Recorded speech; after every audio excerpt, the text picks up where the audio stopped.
السلام علیکم، جیو نیوز پر آپ دیکھ رہے ہیں آپس کی بات. میں ہوں منیب فاروق اور میرے ساتھ موجود ہیں نجم سیٹھی صاحب. السلام علیکم.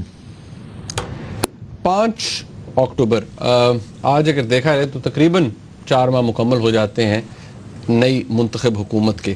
جب یہ حکومت ایکچولی پار میں آئی تھی تو ان کے کچھ ایجنڈاز تھے. سب سے پہلا جو بات کی گئی تھی مینیفیسٹو کے اندر بھی، الیکشن میں بھی، کہ معیشت بہتر ہوگی، انرجی کا کرائسس جو ہے، توانائی بحران، اس کو کم کیا جائے گا، دہشت گردی کے حوالے سے اقدامات کیے جائیں گے. ان کے اوپر کام ہوا ہے، لیکن جو معیشت ہے اس کے حوالے سے بڑے کنسرنز ہیں لوگوں کو، کیونکہ یہ عام آدمی کو افیکٹ کر رہی ہے. جس طرح سے انفلیشن یعنی افراط زر بڑھ رہا ہے، قیمتیں بڑھ رہی ہیں، ڈالر کی پرائس کہاں جا رہی ہے، پیٹرول کی پرائس کہاں جا رہی ہے. ابھی سے لوگوں کو شکایتیں ہو رہی ہیں حکومت سے، اور لوگ یہ کہہ رہے ہیں کہ جیسے شاید پہلی حکومت جو تھی اس نے اتنی سبسڈیز دی تھیں، یہ حکومت نہیں دے رہی. کل خورشید شاہ صاحب کہہ رہے تھے 1400 ارب کی سبسڈیز ہم نے دی، یہ حکومت نہیں دے رہی، عوام کے ساتھ ظلم کر رہی ہے، کڑوی گولی دے رہی ہے.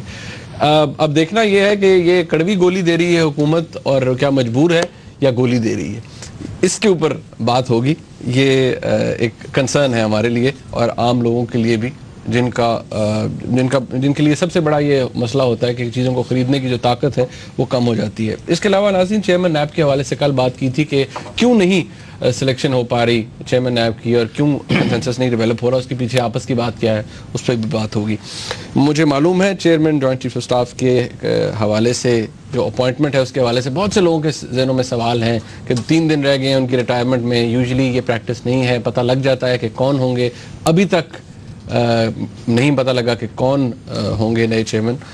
اس کے حوالے سے بات آج نہیں کریں گے، سسپینس رہنے دیں نا، کچھ آپس کی بات کل کے لیے بھی چھوڑ دیتے ہیں. سو سیٹھی صاحب، اور کل چڑیا کو زکام لگا.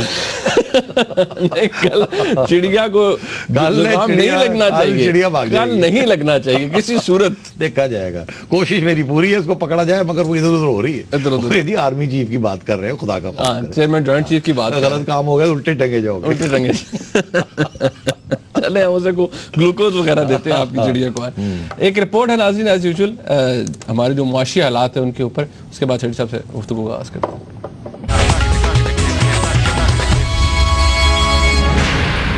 گزشتہ حکومت کو 5 سال تک مہنگائی، پیٹرول کی قیمتوں میں اضافے، افراط زر اور IMF کی شرائط کو پورا کرنے کے حوالے سے پاکستان مسلم لیگ نواز مسلسل تنقید کا نشانہ بناتی رہی. اپنی انتخابی مہم میں پاکستان مسلم لیگ نون نے گزشتہ حکومت کی معاشی پالیسیوں کو ہی تنقید کا نشانہ بناتے ہوئے عوام کو سنہری خواب دکھائے کہ نون لیگ کی اقتدار ملنے کی صورت میں مہنگائی کے جن کو بوتل میں بند کر دیا جائے گا. مگر عوامی احتجاج سے لگتا ہے کہ نون لیگ کے شیر نے مہنگائی کے جن کو قابو کرنے کی بجائے عوام کے اوپر کھلا چھوڑ دیا ہے. 1 امریکی ڈالر جو جون میں پاکستان مسلم لیگ نواز کی حکومت کے اقتدار میں آنے تک 100 روپے کا تھا، آج 107 روپے کے حساب سے فروخت ہو رہا ہے. 100 روپے فی لیٹر مہنگا پیٹرول اور 105 روپے فی لیٹر کا ہائی سپیڈ ڈیزل آج 114 اور 117 روپے فی لیٹر تک مہنگا ہو چکا ہے. جبکہ عالمی منڈی میں تیل کی قیمت 117 ڈالر فی بیرل سے کم ہو کر 113 ڈالر فی بیرل تک پہنچ چکی ہے. اسی بنا پر پڑوسی ملک بھارت نے پیٹرول کی قیمت میں 3.56 روپے کی کمی بھی کی ہے.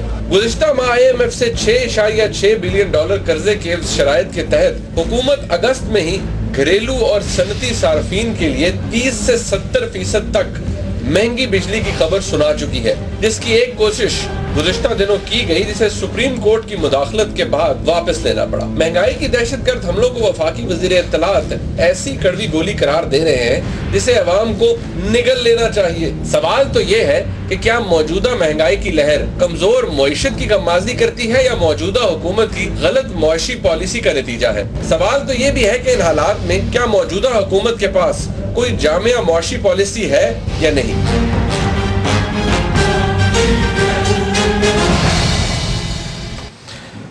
سیٹھی صاحب، لیٹ می ٹیل یو، یہ بہت سے لوگوں نے، بہت سے ہمارے دوستوں نے کہا تھا کہ جی آپ اس ایشو پہ بات نہیں کر رہے کہ یہ مہنگائی ہو رہی ہے، پرائس ہائیک ہے، اس کے اوپر کیوں بات نہیں کر رہے؟ آپ ہولا ہاتھ رکھ رہے ہیں گورنمنٹ کے اوپر.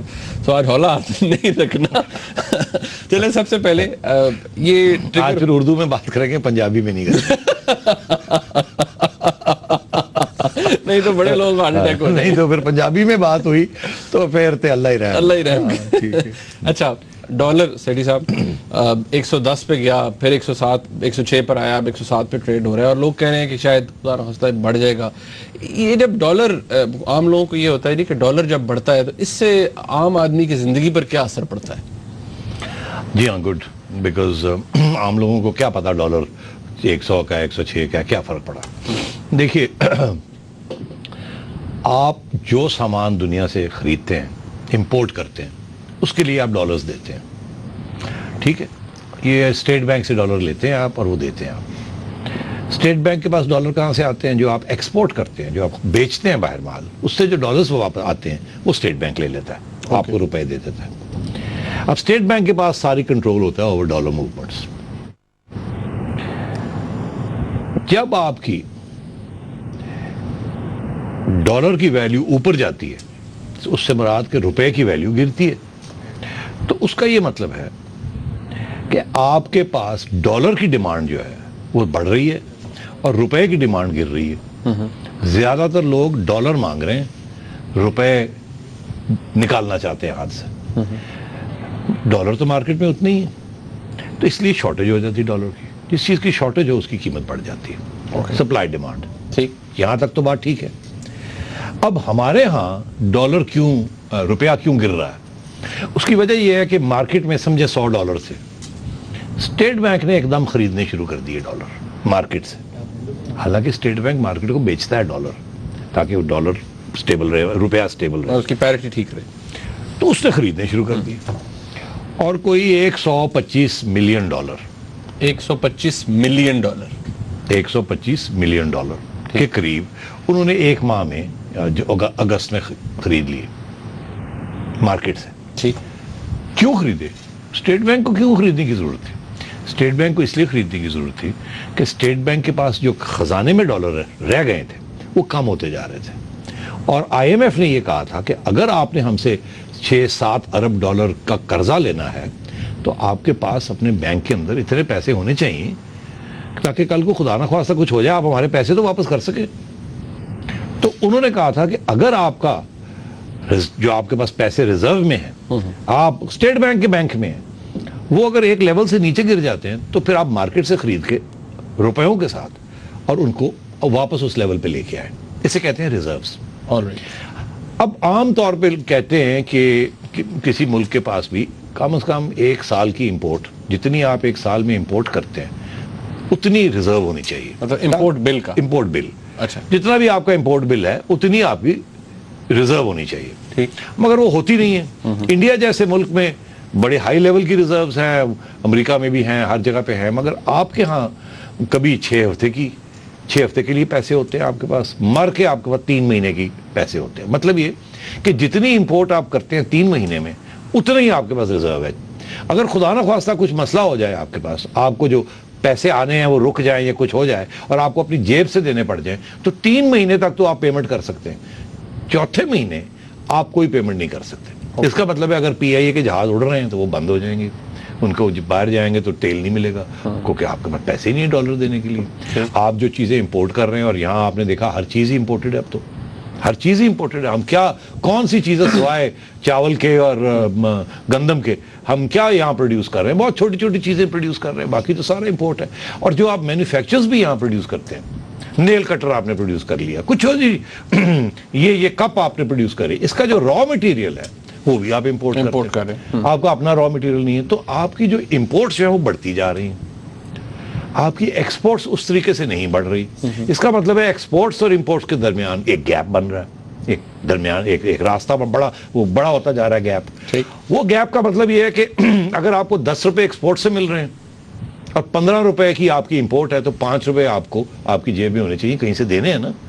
10 آ رہے ہیں, 15 جا رہے ہیں, تو 5 کہاں سے آئیں گے؟ 5 آپ کے ریزرو سے آئیں گے, اسٹیٹ بینک دے گا. اسٹیٹ بینک کے پاس پیسے کہاں سے آتے ہیں؟ لوگ باہر سے ریمیٹنسز بھیجتے ہیں, جو لوگ ایکسپورٹ کرتے ہیں وہ بھی, اور اس کے علاوہ جو لوگ وہاں باہر آپ کے پاکستانی ہیں جو ریمیٹنسز کرتے ہیں وہ بیچتے ہیں. تو اس طریقے سے معاملہ چلتا ہے. اچھا, اب جب روپے کی ویلیو گرتی ہے اور ڈالر کی ویلیو بڑھتی ہے تو ہر چیز جو آپ امپورٹ کر رہے ہیں وہ مہنگی ہو جاتی ہے. وہ کیسے؟ آپ نے کل اس کو امپورٹ کیا $1 کا، $1 سے مراد یہ آپ نے $100 بینک کو دیا اور بینک نے آپ کو $1 کا یہ اجازت دے دی آپ باہر سے $1 بیچ کے منگوا لیں۔ جب اس کی ڈالر کی قیمت بڑھ جاتی ہے یا روپے کی قیمت گر جاتی ہے تو $107 ہو گئے اس کے، تو پھر آپ نے $107 دیے تو اور آپ نے امپورٹ کیا $1 کا، تو اس کی قیمت $107 ہو گئی، مہنگا ہو گیا نا یہ۔ تو یہ اس طریقے سے امپورٹ مہنگی ہو جاتی ہے اور پھر اس کا افیکٹ کیونکہ ہم ہر چیز ہی ہاں اس کے اندر امپورٹ ہے یہاں، ٹھیک، یہ اس کے اندر بھی را مٹیریل امپورٹڈ ہے، سارا کاغذ امپورٹڈ ہے، امپورٹڈ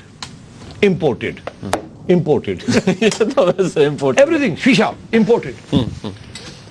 تو یہ سب چیزیں مہنگی ہو رہی ہیں۔ اچھا، جب روپے کی ویلیو گرتی ہے، ڈالر کی ویلیو بڑھتی ہے تو مہنگائی ہوتی ہے، اس لیے لوگ پریشان ہوتے ہیں کہ یہ روپے کی قیمت کیوں گر گئی۔ اچھا، اب آپ آئیے معذرت سے کہ جب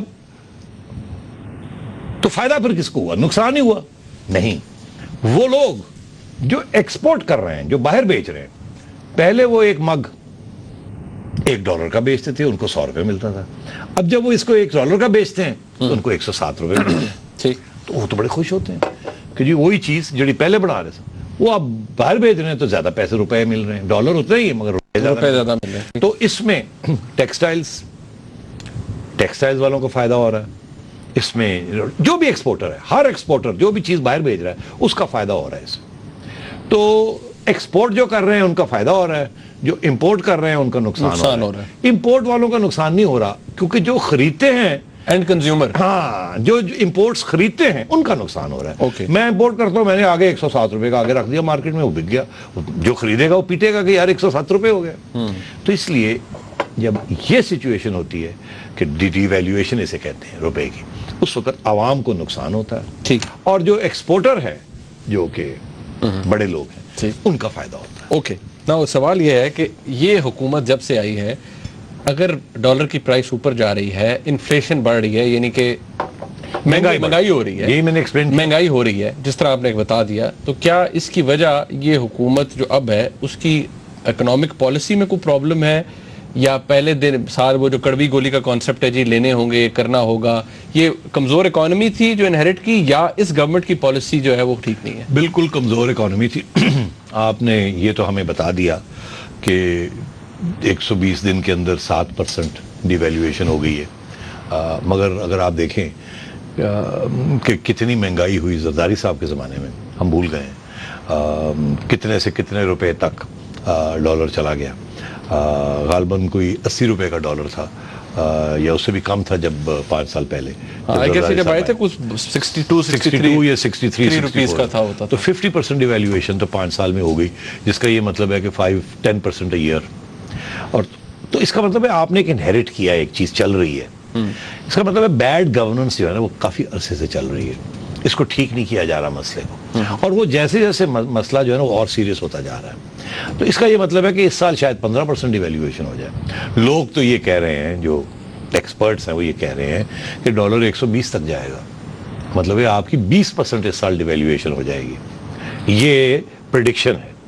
تو اس لیے دیکھنا یہ ہے، یہ نہیں کہ یہ ان کی غلطی ہے، یہ ایک چیز سلسلہ چلتا آ رہا ہے جو غلط ہے، اس کو ٹھیک نہیں کیا، قرضے آپ کے بڑھتے جا رہے ہیں، نوٹ آپ چھاپتے جا رہے ہیں، کرپشن ہوتی جا رہی ہے، پھینکتے جا رہے ہیں پیسے جیسے کہ کل آنا نہیں ہے، اس کی وجہ سے روپے کی قیمت گرتی جا رہی ہے، مہنگائی بڑھتی جا رہی ہے، آپ کے ایکسپورٹس اس طریقے سے بڑھ نہیں رہے ہیں جس طریقے سے بڑھنے چاہیے، آپ کے امپورٹس مہنگے ہوتے جا رہے ہیں، اور آپ کی ایک کرائسس آتی جا رہی ہے۔ اوکے، ایک جو اس کے بارے میں تاثر ہے وہ یہ دیا جاتا ہے کہ آئیڈیا ضرور نئے ہیں اس حکومت کے پاس، لیکن ٹیم پرانی ہے۔ اس میں کوئی شک نہیں ہے۔ دیکھیے میں نہیں سمجھتا آئیڈیاز بھی کوئی نئے ہیں، ٹو بی آنیسٹ۔ کیا نئے آئیڈیاز ہیں؟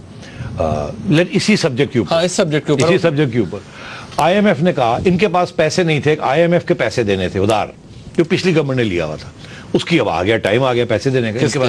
اگر یہ پیسے دے دیتے تو اسٹیٹ بینک جو ہے نا وہ فارغ ہو جاتا، جتنے پیسے اسٹیٹ بینک کی جیب میں تھے نا وہ سارے دینے پڑ جاتے، اور قسطوں میں جو ادھار لیے ہوئے تھے، اور اگر وہ دے دیتے تو یہاں یہ ہونا تھا کہ آپ کو اگلے دن امپورٹ بند ہو جانی تھی اس ملک میں۔ تو آپ سوچئے کتنی بڑی آپ ڈیفالٹ میں چلے جاتے، آپ ڈیفالٹ ہو جاتے ہیں۔ ڈیفالٹ کا مطلب ہے آگے آپ کو کچھ سامان نہ بیچتا اور آپ کے اوپر کیسز ہو جاتے۔ تو اس لیے انہوں نے آئی ایم ایف کو قرضہ لینا ہی لینا تھا، ٹھیک ہے. وہ قرضہ لینے کے لیے پھر IMF نے کہا بھی آپ اب سے قرضہ لے رہے ہیں تو کل کو پھر یہی صورتحال ہوگی. جب آپ اپنا قرضے کی قسط واپس لینے آئیں گے تو آپ کہیں گے آپ کے پاس پیسے نہیں ہیں, جو آج آپ کہہ رہے ہیں ہمیں, پھر آپ ہم سے اور قرضہ تو پھر آج اس دفعہ آپ $7 بلین لے رہے ہیں, کل کو کہیں گے جی 14 دیو نا, کیونکہ 7 دینا سی وہ تو 10 ہو گیا, تو اتنے 2,000 اتنے دے دیو تاکہ ساڑا روٹی پانی چلے. وہ کہیں گے یہ تو بڑھتا ہی جائے گا. اس لیے آپ اپنے ٹھیک کریں, آپ بہت موٹے ہو گئے, آپ گوشت کھا کے موٹے ہو گئے, ذرا بیلٹ کو ٹائٹ کریں, یہ چیزیں کریں. اس میں جو پرسکرپشنز ہیں وہ لمبی چوڑی لسٹ ہے. IMF نے کیا کہا ہے. اب ان کے پاس مجبوری تھی, یہ IMF کے پیسے نہ لیتے, ادھار بڑا سستا دیتے ہو 0.5%, تو اس سے بہتر ادھار کہیں نہیں ملتا. اگر نہ لیتے تو بینکرپٹ ہو جاتے اور سارا کچھ فارغ ہو جاتے. اگر لیا تو اب پھر یہ بیلٹ ٹائٹ کرنی پڑے گی, کیونکہ وہ کہتے ہیں کہ آپ کر کے دکھائیں وہ کام تاکہ آپ آگے سے آپ کے اوپر یہ پرابلم نہ آئے. اب وہ کام کیا ہے, اب اس کے اوپر آپ سے ڈسکشن کہ یہ کیا کرنے جا رہے ہیں. کوئی نئی بات نہیں ہے. یہ وہی لوگ ہیں جو جب زرداری صاحب IMF کے پاس جاتے تھے تو یہ کہتے تھے اوئے بیگنگ بول فلانا ڈنگڑا ہے جی, ہو جی ہم آئیں گے تو ہم یہ کر دیں گے. اب آئے ہیں نا تو پتہ چلا کیا ہے. رشید صاحب نے کہا تھا غالباً کہ ہمارا بیگنگ بال شاید 6 انچ کا تھا, ان کا 2 کلومیٹر کا لمبا ہو گیا. انہوں نے وہ آپ نے نہیں پتا, آپ کو یاد ہوگا کہ میڈیا ہمارا اور آپ اور ہم بھی زرداری صاحب کو یہاں سے پکڑ لیتے تھے, کہتے تھے کہ ہماری پبلک ڈیٹ جو ہے وہ ڈبل ہو گئی, فلانا ہو گیا, قرضے بڑھ گئے. انہوں نے کیا کیا, وہ بجلی کم کرنے کے لیے جس کا بہت سے وعدے تھے کہ جی بجلی کم ٹھیک ہو جائے گی, وہ 18 گھنٹے سے میرا خیال ہے 12 گھنٹے پہ آ گئی ہے, یہ 14 گھنٹے سے 12 پہ آ گئی ہے, 10 پہ آ گئی. انہوں نے کچھ 500 ارب روپیہ نوٹ چھاپ کے اور وہ لوگوں کے پیسے دے دیے. تو اور وہ پھر اب سرکولر ڈیٹ شروع ہو گئی, اور سنا ہے کہ 70 ارب روپے تک آلریڈی بن گئی ہے وہ سرکولر ڈیٹ. اچھا, اور یہ پیسے کہاں سے آئے؟ جب نوٹ چھاپتے ہیں تو کیا ہوتا ہے, نوٹ چھاپتے ہیں تو یہ 2 چیزیں مارکیٹ میں خریدنے کے لیے, یہ نوٹ ہے, اس نوٹ کے ساتھ آپ نے 2 چیزیں خریدنی ہیں. ٹھیک, جب چیزیں 2 ہی رہ گئی اور نوٹ بڑھ گئے تو اس کا مطلب ہے ان کی قیمت بڑھ گئی. Of course. اچھا, وہی نوٹوں نے اس کے اوپر خریدنا ہے. اچھا, یہ مہنگائی کا ایک ہوتا ہے. اچھا, بریک کا وقت ہے یہاں پر. جب بریک سے واپس آئیں گے, بجلی کی قیمت کے اندر جو ایک کوشش کی گئی تھی بڑھانے کی, پھر obviously سپریم کورٹ نے جب حکم دیا تو پھر وڈرا کرنا پڑا وہ نوٹیفیکیشن, اس کے پیچھے کیا ہے اس پہ بات کریں گے ایک بریک کے بعد. بس آتی ہے.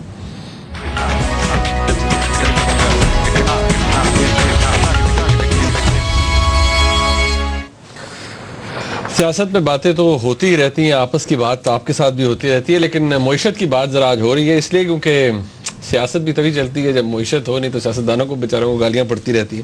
اچھا سیٹھی صاحب, ایک بات, اب یہ ہم یہاں پر کلیئر ہو جائیں, گورنمنٹ نے کوشش کی کہ بجلی کی پرائس اوپر چلی جائے, لیکن میں اس سے پہلے ایک بات کہ جو ڈالر کی آپ نے کہا کہ ڈالر اوپر چلا جاتا ہے, روپے کی ویلیو نیچے چلی جاتی ہے, اس میں صرف IMF کا آنا یا ان کا پروگرام یا اسٹیٹ بینک کی منورنگ, یا اس کے اندر اور بھی وجہ ہو سکتی ہے کہ ڈالر پرائس اوپر چلی گئی روپے؟ یہ میں نے آپ سے عرض کیا تھا ڈیمانڈ سپلائی, کہ مارکیٹ میں $100 ہیں اور اسٹیٹ بینک نے کچھ خرید لیے, سے 25 خرید لیے, تو 70-75 رہ گئے. اب لوگ تو اتنے ہی ہیں جتنے جو پہلے ڈالر مانگ رہے تھے, تو ڈالر کم ہو گئے ہیں, لوگ اتنے ہی ہیں, تو اس لیے ڈالر کی قیمت بڑھے گی, کیونکہ سارے کہیں گے مجھے دو, وہ کہے گا 10 روپے دے دیتا ہوں, میں 11 کا دیتا ہوں, میں 12 کا دیتا ہوں. تو جیسے ایک شارٹیج ہوتی ہے سپلائی میں تو ڈیمانڈ بڑھتی ہے, ڈیمانڈ وہی رہے, سپلائی شارٹ ہو جائے تو قیمت بڑھ جائے, تو سب کو پتہ ہے. اچھا, اب اس لیے ایک تو یہ ریزن تھا کہ اسٹیٹ بینک نے کوئی ڈالر خریدنے شروع کر دیے اپنے ریزروز بڑھانے کے لیے. دوسرا ایک اور بھی طریقہ تھا کہ وہ لوگ جو کرنسی اسپیکولیشن کرتے ہیں, یا وہ لوگ جو سمجھتے ہیں کہ یار آج ہم نے بات کی, آج ہم نے کہا جی لوگ کہتے ہیں 120 پہ بھی جائے گا ڈالر. اب جنہوں نے یہ سنا ہوگا, جن کی جیبوں میں پیسہ ہے, غریبوں کی جیب میں کوئی پیسہ ہے, اگر جن کی جیب میں پیسہ ہے وہ سوچیں گے, ہے نا, مطلب ڈالر خرید لو, ڈالر جلدی نہ خرید کے بسترے تھلے رکھ لو, 2 مہینے کے بعد ڈالر 110-120 ہو جائے گا, تو اسی تو 100 روپے 105 تک خریدے ہوئے گا, 15 روپے تو فائدہ ہو جائے گا. چلو بینک کا تو پیسے کٹو, روپے ڈالر خرید لو, اور چپ کر کے ڈالر اکاؤنٹ رکھ دو یا گھر میں رکھ لو سیف میں, اور دیکھیے 2 مہینے کے بعد ڈالر کی قیمت مارکیٹ میں جا کے بھیج دینا. تو ایک تو عام لوگ بھی, جو لوگ جن کے پاس سیونگس ہے, جیب میں پیسہ ہے, اسپیشلی وہ لوگ جو اسپیکولیٹ کرتے ہیں. کچھ لوگ ہوتے ہیں وہ اسپیکولیٹ کرتے ہیں, اربوں روپے خریدتے ہیں, بیچتے ہیں, خریدتے ہیں, بیچتے ہیں, مارکیٹ کو چلاتے ہیں. تو ایک تو یہ ایسے بھی ہے کہ لوگ اپنے آپ کو کسی کہتے ہیں ہیجنگ, کہ اپنے آپ کو بچانے کے لیے یا ڈالر خرید کے رکھ لو, تو ایک تو یہ بھی ماحول ایسا ہے نا کہ جو باتیں انسرٹنٹی ہے، مگر اس انسرٹنٹی کے اندر اور پتہ ہے کہ کرائسس ہو رہی ہے، اس میں ڈالر کی قیمت بڑھنی ہے، سارے ایکسپرٹس یہی کہہ رہے ہیں، منیب نے بھی یہ کہہ دیا، میں نے تو نہیں کہا، آپ نے کہہ دیا، اب جو لوگ جا کے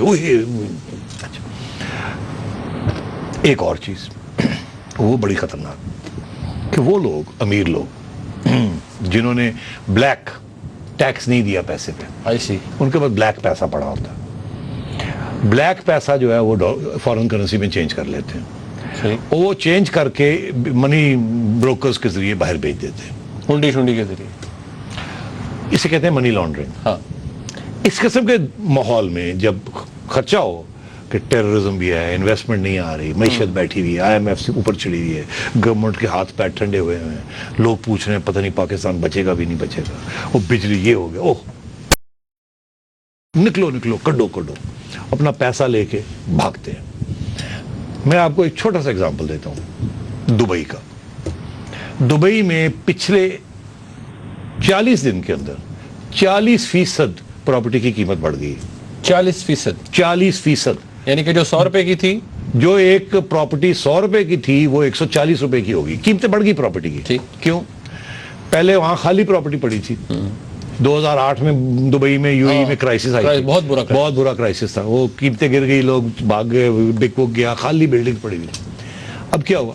عراق میں پولیٹیکل کرائسس، امیر لوگ پیسہ نکال کے بھاگ رہے ہیں وہاں سے، سیریا میں کرائسس چل رہی ہے، سیریا کے امیر لوگ وہاں سے پیسہ نکال کے یو اے ای جا رہے ہیں، ایجپٹ میں کرائسس، ایجپٹ کے امیر لوگ پیسہ نکال کے ڈالر نکال کے یو اے ای جا رہے ہیں، وہ کیونکہ یو اے ای ایک عرب ملک ہے نا، تو عربوں کو تو اپنا عرب وہاں ماحول پسند ہے، اوپر سے کھلی ہے، اوپر سے وہاں انکم ٹیکس نہیں ہے، ماحول بڑا اچھا ہے، اپنا کلچر ہے، تو ایک تو عرب بائرز بہت آ گئے وہاں، مگر ان کو تو وی ڈونٹ کیئر وہاں کیا ہو رہا ہے، ہمارے تو یہاں دیکھیں نا، یہاں بھی بہت سے پاکستانی پیسے اپنے نکال کے، کوئی لنڈن جا رہا ہے، کوئی امریکہ جا رہا ہے، کوئی دبئی جا رہا ہے، وہ اپنے پیسے لیگل اور انلیگل پیسے دونوں، لیگل پیسے بھی لوگوں کے ہیں، کوئی کیپٹل کو ٹرانسفر کرنے میں کوئی رکاوٹ نہیں ہے، کیونکہ وہ بھی ایک کنڈیشن ہے کہ آپ رکاوٹیں نہیں لگا سکتے، تو پھر لوگ اپنے پیسے لے کے لیگلی ٹرانسفر کر کے اور پراپرٹی لے رہے ہیں، اور یہ آپ کے قانون میں اجازت ہے اس چیز کی، تو اور وہ لوگ بھی کر رہے ہیں جو منی لانڈرنگ کر رہے ہیں، اور وہ لوگ بھی کر رہے ہیں جو اپنے آپ کو پروٹیکٹ کر رہے ہیں، تو امیر لوگ اپنے پیسے روپے سے ڈالر میں لے کے باہر بھیج رہے ہیں اور وہاں وہ پراپرٹیز خرید رہے ہیں، تو یہ بھی ایک سلسلہ 6-7 سال چل رہا ہے۔ اچھا میرے صاحب، اب ایک تو ڈالر کی ڈیمانڈ جو ہے وہ بڑھ رہی ہے، سپلائی بڑھ نہیں رہی ہے، روپیہ گر رہا ہے۔ اوکے، اب ایک عام آدمی کی پرسپیکٹو سے اگر دیکھا جائے، اس کے لیے 4 مہینے میں وہ کہہ رہے جی میں نے ووٹ دیا، یہ حالات ہو گئے ہیں، فلان ہے، اگلے چلے میں کہتا ہوں زیادہ نہیں، ہم اگلے 1 سال کی بات کرتے ہیں، تو آپ عام آدمی کے لیے جو کامنر ہے پاکستان کا، اس کے لیے حالات کیسے ہیں معیشت کے؟ کڑوی گولی کب تک؟ یہ کڑوی گولی 3 سال تک چلے گی، اگر یہ حکومت 3 سال تک رہی، اور اگر یہ حکومت نے اچھے کام کیے، اور اگر یہ حکومت نہ رہی اور برے کام ہو گئے، تو پھر یہ کڑوی گولی یہاں آ کے پھنس جائے گی، آپ کی ہضم نہیں کر سکیں گے آپ، اور چوک کر جائیں گے آپ۔ اس لیے یہ بہت ہی خطرناک حالات ہیں، ہمیں معیشت کو ٹھیک کرنا ہے، انویسٹمنٹ چلانی ہے، مگر جس قسم کے حالات بن رہے ہیں کہ حکومت اچھا کام بھی کوئی کرنے جائے تو وہ بھی اس میں بھی رکاوٹیں آ رہی ہیں، یا بیوروکریسی رکاوٹیں دے رہی ہے، یا ججمنٹس عدالتوں کی ایسی آ رہی ہیں کہ وہ شک شبہات سے دیکھ رہے ہیں کہ یہ پتہ نہیں صحیح کر رہے ہیں غلط کر رہے ہیں تو روک رہے ہیں، اس لیے گورنمنٹ بھی جو ہے نا وہ بھی اس وقت تھوڑی سی خوفزدہ ہے۔ اسلام آباد میں چلے جائیں آپ، پنجاب میں چلے جائیں، سیکرٹری سے بات کریں، وہ ہر چیز کے اوپر لکھنے سے ڈرتے ہیں کہ کبھی عدالت نہ بلا لے، صحیح کام بھی کرنے نہیں جا رہے، وہ رکے ہوئے، وہ کہتے ہیں یار پتہ نہیں ہمیں بلا کے توہین ہی نہ کچھ کر دے، کوئی ہماری بےزتی نہ ہو جائے۔ میں اتنے سیکرٹریز کو یہ آپ کیا کر رہے ہیں کہ جی ہم تو ڈرے ہوئے ہیں، کیوں؟ او جی بلا ہی نہ لیں جج صاحب، او جی یہ نہ ہو جائے، بھائی تو آپ تو سیدھا سا کام ہے، یہ تو نارمل کام ہے، اس میں کوئی گھپلا نہیں ہے، آپ کیوں نہیں کرتے؟ او نہیں جی نہیں، ہاں ہم نے نہیں کرنا، وہ 4 بندے سائن کریں اس کے اوپر، وہ چوتھا کہتا میں نہیں کرتا، کیا کر لیں گے؟ یہ بھی ایک ڈیڈ لاک اور گریڈ لاک بنتا جا رہا ہے گورنمنٹ کے اندر، دس از ناٹ گڈ۔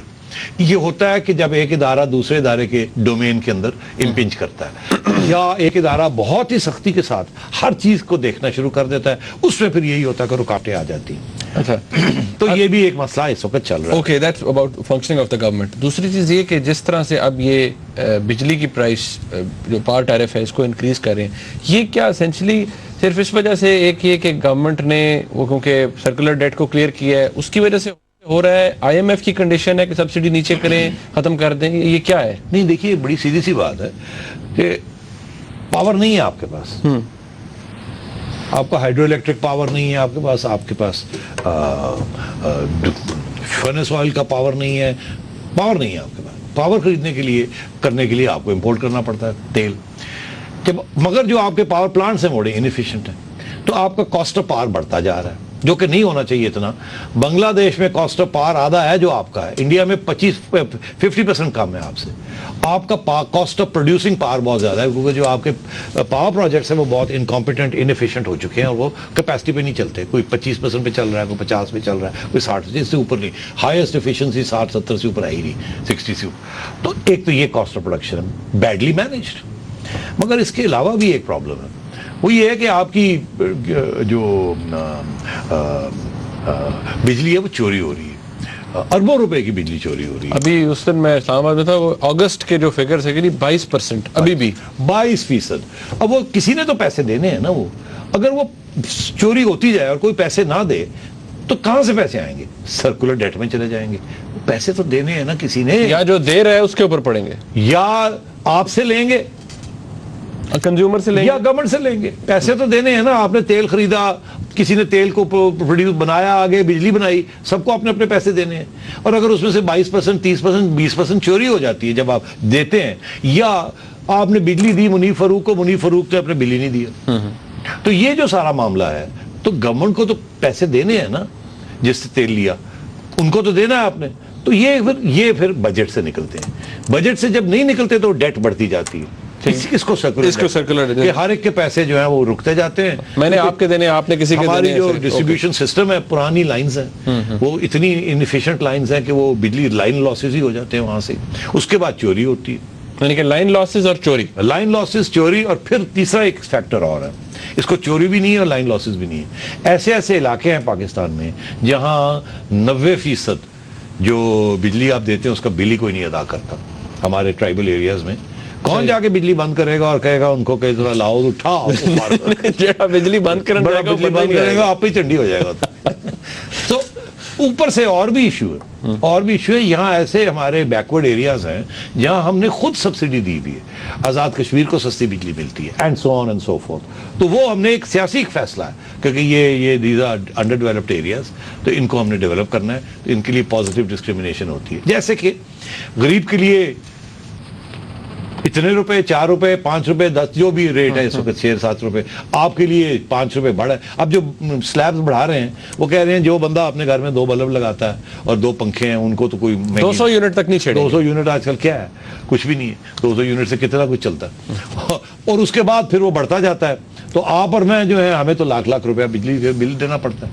تو کسی کی جیب سے تو آئے گا ہی نا. یقین کریں جب میں باہر جاتا ہوں تو لوگ مجھے پوچھتے ہیں کہ بجلی کا بل کتنا ہے, تو جب میں ان کو بتاتا ہوں کہ اتنا روپے بجلی کا بل ہے اور پھر بھی 12 گھنٹے بجلی نہیں ملتی, وہ یقین نہیں کرتے. وہ کہتے ہیں ہو ہی نہیں سکتا, یہ کیسے ایسے ہو ہی نہیں سکتا, آپ کا ملک چلتا کیسے؟ ہم کہتے ہیں اسی لیے تو چلتا نہیں ہے. ایک بریک کا وقت ہے ناظرین, یہاں پر پتہ نہیں اچھی خبر ہے, یعنی کہ اگر 3 سال یہ حکومت ان پلیس رہے اور ڈائریکشن درست رہے, فیصلے اچھے ہوں, تب شاید یہ کڑوی گولی کا جو اسپین ہے یہ ختم ہو جائے گا. اللہ معاف کرے, باقی تو پھر حالات آپ کے سامنے. ایک بریک کا وقت ہے, اس کے بعد آپ کی کالز بھی لیں گے. بات ساتھ رہیے گا.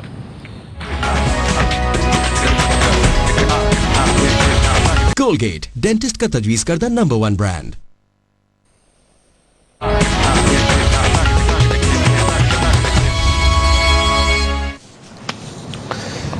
ابھی بریک میں بات ہو رہی تھی میری ندیم صاحب سے کہ سب سے زیادہ ہمارے ملک میں جو burnt whoever takes the brunt is the common man, جو سیلریڈ آدمی, عام آدمی جو ہے ٹھیک ٹھاک ہو رہا ہے, اس کے ٹھیک ٹھاک کام ہو جاتا ہے. وہ کیا کہتے ہیں الطاف بھائی,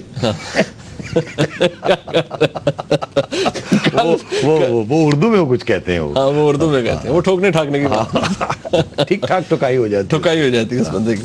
تو عام آدمی کا یہاں پر بہت برا حال ہوتا ہے. لیکن اگر دیکھا جائے تو یہ کہا جا رہا ہے کہ ٹیکسز صرف 2% دیتے ہیں, لیکن پھر وہ ندیم صاحب نے کریکٹ کیا کہ 2% بھی نہیں ہے. نہیں, وہ تو رجسٹرڈ لوگ ہیں نا اتنے, جن کے ٹیکس نمبرز ہیں یا جن کو کہا, اور ان میں سے آدھے تو دیتے ہی نہیں ہیں یا چوری کرتے, کم دیتے ہیں. پھر رفلی ہم کہہ سکتے ہیں 1% لوگ دیتے ہیں. چلے ایک کالر بھی ہمارے ساتھ موجود ہیں جی. السلام علیکم. جی وعلیکم السلام. جی السلام علیکم. جی السلام علیکم. جی سیٹ صاحب, سعید الرحمان لاہور سے بات کر رہا ہوں. جی حضور. ہاں جی, میں آپ سے یہ پوچھنا چاہوں گا کہ اس وقت جو ہے موجودہ حکومت, اس کے پاس ابھی تک کوئی حل نہیں نکلا کہ مہنگائی کو کنٹرول کرتے, بلکہ مہنگائی جو ہے وہ روز بروز بڑھتی جا رہی ہے. جی ہاں. جتنی مرضی کوشش کی جائے لیکن مہنگائی کے اوپر ان کا بالکل قابو نہیں آ رہا. جی. جن قابو میں نہیں آ رہا. جی. مجھے یہ بتائیں کہ یہ کب تک حالات ٹھیک ہوں گے, کیونکہ عوام جب ہم نے ووٹ دیے اس وقت یہی تھا کہ آئندہ حالات بہتر ہوں گے, لیکن یہ بہتری کی بجائے. عرض یہ ہے جی کہ میں نے ابھی عرض کیا کہ یہ مہنگائی ہوگی اور ہوگی, ایسے ہی چلے گا. یہ 20-25% تک جائے گی یہ مہنگائی. ابھی وہ کہہ رہے ہیں 10% کے قریب ہو گئی آلریڈی, پہلے 4-5 پہ آ گئی تھی, پہلے بہت تھی, 20-25% چلتی رہی ہے پچھلے سالوں میں, مگر اب پھر مہنگائی جائے گی.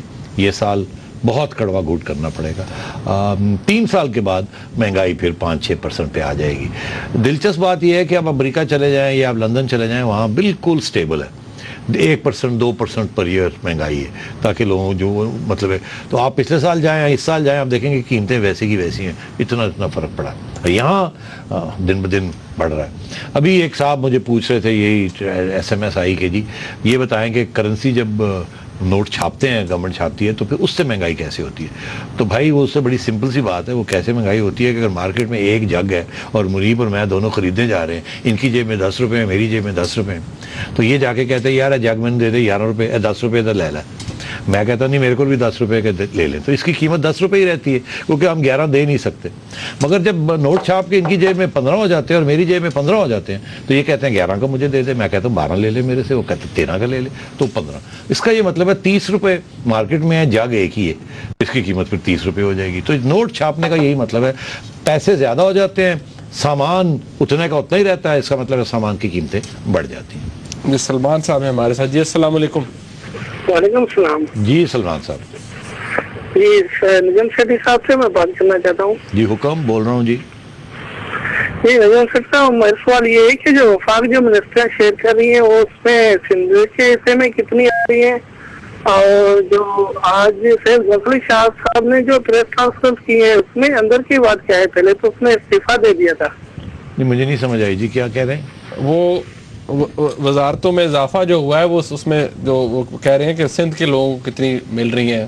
اب دوسری بات انہوں نے یہ کہ غوث علی شاہ صاحب نے کہا ہے نا کہ جی میں نے پارٹی چھوڑ دی ہے, لیکن ان کو بلاوا آیا ہے پریزیڈنٹ صاحب کا, جو موجودہ پریزیڈنٹ ہے, کہ دعوت ملی ہے کہ جی میرا خیال ہے کہ سندھ پالیسی کے بارے یہ غوث علی شاہ صاحب کے کچھ دوست ہیں جو مجھے فون کرتے رہتے ہیں ان کے بارے میں اور پوچھتے رہتے ہیں کہ غوث علی شاہ صاحب کا کیا ہوگا. میں سمجھتا ہوں کہ میاں نواز شریف صاحب غوث علی شاہ کو اکوموڈیٹ کریں گے.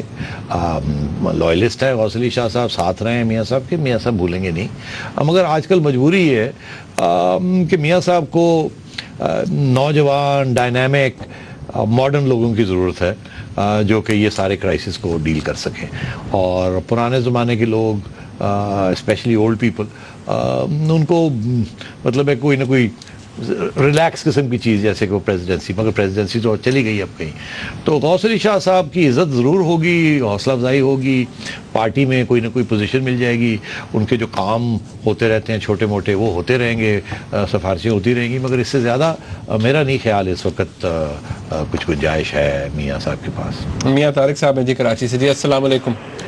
وعلیکم السلام. السلام علیکم سر. وعلیکم السلام ورحمۃ اللہ وبرکاتہ.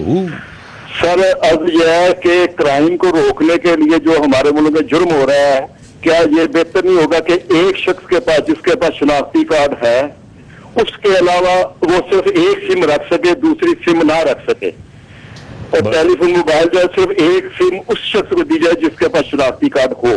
اور دوسرا یہ ہے کہ جس شخص کے پاس بھی شناختی کارڈ ہے اس شخص کو سم دی جائے جس کے پاس NTN نمبر ہے. ہاں یہ کیونکہ نمبر ہوگا تو اسے وہ سم استعمال کرے. وہ ایک دور وہ بھی تھا جب میں اور آپ بچپن میں PT سیل استعمال کرتے. بڑی مہربانی, شکریہ. میں آپ کا جواب دیتا ہوں. اس میں تو کوئی شک نہیں ہے کہ جس کے پاس ID کارڈ ہو اسی کو سم دیں. یہ تو اینٹی ٹیررزم کا ایک بڑا ایفیکٹو میتھڈ ہے. پرابلم اس میں یہ ہے کہ لوگ اپنے ID کارڈ کے اوپر 4-4, 5-5 سم لے لیتے ہیں اور پھر دوستوں یاروں کو دے دیتے ہیں جن کے پاس ID کارڈ نہیں ہوتے, اور پھر وہاں سے یہ معاملہ چلتا ہے. تو ایک تو یہ ہے کہ اب سپریم کورٹ نے بھی یہ کہا ہے, حکومت بھی یہ کہہ رہی ہے کہ جو سم کارڈز ہیں, جن کے آئی ڈی کارڈز نہیں ہیں, ان کو بلاک کیا جائے, ان کو بند کر دیا جائے. تو یہ کارروائی کرنی پڑے گی. یہاں تک آپ نے کہا کہ جی سم کارڈ اور این ٹی ایم نمبر ساتھ ساتھ ہو تو پھر سم کارڈ ملے, یہ ممکن نہیں ہے. ابھی بات ہو رہی تھی کہ این ٹی ایم نمبر تو میرا خیال ہے اگر 20 کروڑ ہماری آبادی ہے تو اس میں سے مر کے 1 کروڑ کے پاس 1 کروڑ بھی نہیں 1 لاکھ 2 لاکھ 3 لاکھ لوگوں کے پاس این ٹی ایم نمبرز ہوں گے. تو یہ ممکن نہیں ہے کہ جو لوگ ٹیکس دیں صرف وہی سم دیں. اب وہ غریبوں کا کیا ہوگا؟ ان کے پاس تو ٹیکس انہوں نے کیا دینا ہے, ان کی تو جیب سے خون جاتا ہے, ان کی تو جان سے جان اور جسم سے خون چوسا جا رہا ہے. ان کا کیا ہوگا؟ کیا آپ ان کو بھی محروم کرنا چاہتے ہیں سم کارڈ سے؟ کم از کم وہ اپنے پیاروں کے ساتھ, دوستوں کے ساتھ کوئی ہلو ہائی کر سکتے ہیں, اور 100 روپے کے اوپر پورا مہینہ وہ چلاتے ہیں اپنے سم کارڈ, مسڈ کالز دیتے ہیں کہ دوسرا بندہ کرے.